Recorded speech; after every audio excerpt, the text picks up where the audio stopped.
Trong bán computerខ្លាំង build desktop បើចង់យកតាមខ្លួនទិញ laptop ចុះបើ laptop តូចប៉ុណ្ណេះប្រើសិត RTX 58មិនបានទាំងយកតាមខ្លួនទាំងកម្លាំងខ្លាំងអញ្ចឹងនេះគឺជា ROG Zephyrus G14 ឆ្នាំ2025ដែលផ្ដល់ឲ្យយើងនូវថាមពលដ៏ខ្លាំងក្នុងរូបរាងដ៏ប្រណិតនិងងាយស្រួលយកតាមខ្លួនបើទោះបីជាវាជា gaming laptop ក៏ដោយចំពោះ configuration ដែលនៅក្នុងដៃខ្ញុំនេះមានតម្លៃរហូតដល់ជាង$3000ណោះចឹងឥឡូវយើងនាំគ្នាមកមើលបន្តិចទៅថាតើ ROG Zephyrus G14 ឆ្នាំ2025នេះវាមានលក្ខណៈសម្បត្តិដូចម្តេចខ្លះចំពោះរូបរាងខាងក្រៅគេនៅរក្សា design របស់ Zephyrus G14 ឆ្នាំ2024ដដែលតួខ្លួនរបស់វាត្រូវបានផលិតពីអាលុយមីញ៉ូមមានកម្រាស់ត្រឹមតែ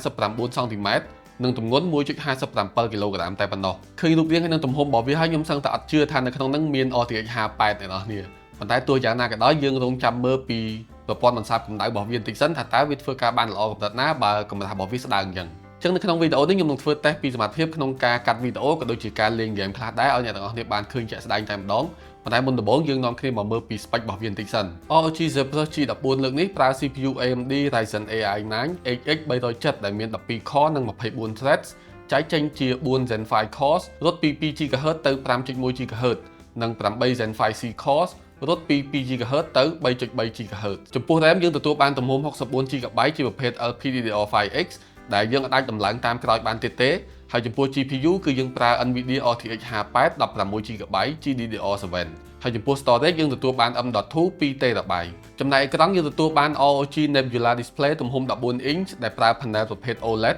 មាន refresh rate 120Hz resolution 2880 គុណនឹង 1800 pixel ដែលអាចបង្ហាញពណ៌បាន DCI-P3 100%មានន័យថាអេក្រង់នេះអាចបង្ហាញពណ៌រូបភាពបានដិតថ្លាច្បាស់ត្រជាក់ភ្នែកល្អមែនទែនស័ក្តិសមទាំងការកម្សាន្តក៏ដូចជាការលេងហ្គេមឬក៏យើងយកមកធ្វើការបែប professional ក៏បានដែរឧទាហរណ៍ដូចជាកែរូបថតឬក៏ចាក់ color វីដេអូអីហ្នឹងគឺយើងអាចធ្វើបានហើយម្យ៉ាងមួយទៀត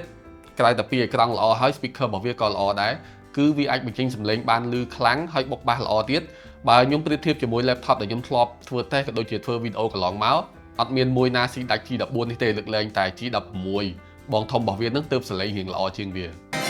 Everything you are, everything you've done.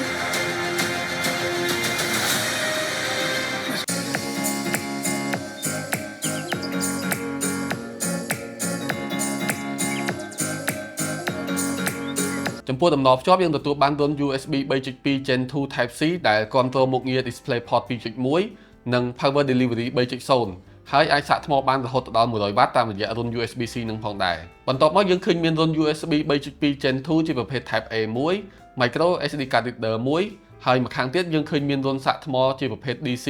1 HDMI 2.11 រន្ធ USB 4 ជាប្រភេទ Type C 1ដែលអាចសាកថ្មចូលបាន 100W ដូចគ្នាអញ្ចឹងហើយនៅជាប់នឹងយើងឃើញមាន USB 3.2 Gen 2 ជាប្រភេទ Type A មួយទៀតនិងចុងក្រោយរន្ធ Audio Combo 3.5mm មួយអ្នកនរគ្នាឃើញមានរន្ធសាកថ្មជាប្រភេទ Type C ផងជាប្រភេទ DC ផងហ្នឹងដោយសារតែនៅក្នុងប្រអប់យើងទទួលបានឆ្នាំងសាក2អ្នកនរគ្នាមួយគឺដុំសាកប្រភេទ 200W ដែលប្រើដូច DC ហ្នឹងហើយមួយទៀតគឺដុំសាកកម្លាំង 100W ជាប្រភេទ Type C អញ្ចឹងយើងអាចមួយទុកប្រើនៅផ្ទះមួយទៀតយើងយកតាមខ្លួនបានចំពោះ keyboard វិញលើកនេះមានជម្រើសចុចល្អមែនទែនហើយសំឡេងនៅពេល typing វិញគឺមានជាតិមែនទែនអ្នកនរគ្នា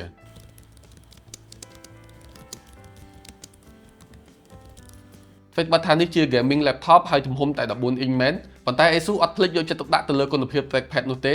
ដែលវាមានទំហំធំហើយផ្ទៃប៉ះក្រាលដោយកញ្ចក់ផ្ដល់នូវភាពរលូននិងការឆ្លើយតបបានល្អ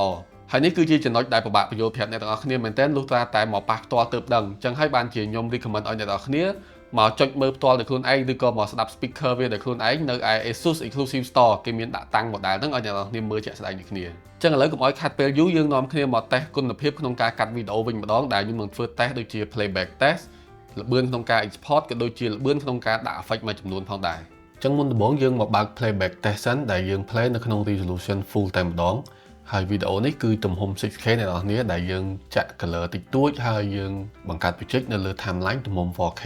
អញ្ចឹងឥឡូវយើងសាក playback ពី tab នេះទៅដោយសារតែវាមាន clip 2ជាន់លើគ្នាជា B roll និង A roll អញ្ចឹងយើង play មើលទៅសង្កេតឃើញថាអត់មាន drop frame ទេអ្នកនរគ្នាអាចមើលនៅកន្លែង frame ខាងលើបានគឺពណ៌បៃតងរហូតតែម្ដងនិយាយរួមទៅការ playback គឺរលូនទាំងការឆ្លងពីមួយ clip ទៅមួយ clip គឺអត់មានរអាក់រអួលអីទេអញ្ចឹងបន្តមកទៀតយើងមកមើលពីល្បឿនក្នុងការកណនា stabilization ដែលខ្ញុំនឹងដាក់ effect stabilization ទៅលើ clip ប្រវែង30វិនាទីតោះអញ្ចឹង1 2 3 ចឹងការ analyze clip ទំហំ 6K រយៈពេល30 second នេះវាចំណាយពេលប្រហែលជា13វិនាទីចឹងបន្តមកទៀតយើងមើលពីល្បឿន render ម្ដងដែលជាបច្ចេករបស់ខ្ញុំមែនតើហ្មងវាមានប្រវែង9នាទី6វិនាទីហើយចំណាយពេលក្នុងការ render អស់7នាទី25វិនាទីចំពោះការធ្វើ test លេង game វិញខ្ញុំបើក game CS2 ដែលយក video setting យើងយក very high ហើយដាក់ resolution មកកប់តែម្ដង